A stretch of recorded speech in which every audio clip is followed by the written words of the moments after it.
పేతురికి అప్పగిస్తాడు పరిచర్య. అది కాడి మోయడం అంటే.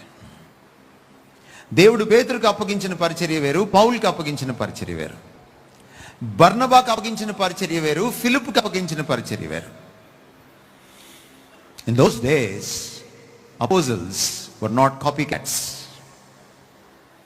వాళ్ళు పక్క సంఘాన్ని చూసి సంఘం పెట్ల, వాళ్ళు పక్క పరిచారకుడిని చూసి పోటీగా పరిచర్య పెట్ల, కాపీ కొట్ల. Unless the Lord calls they never responded. So కాడి మోయడం అంటే దేవుడు ఏ కాడిస్తే ఆ కాడి అంత కాడికి మోయడం, అది కాడి మోయడం అంటే. నెంబర్ 3,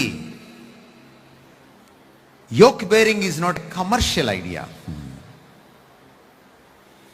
ఈరోజు ఎల్ఈడి సంఘాలకు వ్యతిరేకంగా సమావేశాలు పెడుతున్నారు. మొన్న ఒక రీసెంట్గా సమావేశం జరిగిందని విన్నాను నేను. నా ప్రశ్న మీకు పెద్దవాళ్ళకి, ఎల్ఈడి సంఘాలు వచ్చి ఎంతకాలం అయింది? ఎందుకు ఇప్పుడు రెస్పాండ్ అవుతున్నారు మీరు?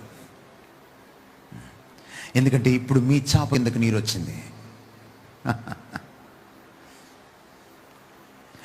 యేసు ప్రభుకి ఏదన్నా అయితే మీకు ఏం కుట్టదు, వాక్యానికి విరుద్ధంగా ఏదైనా జరిగితే మీకు కుట్టదు, మీకు పట్టదు.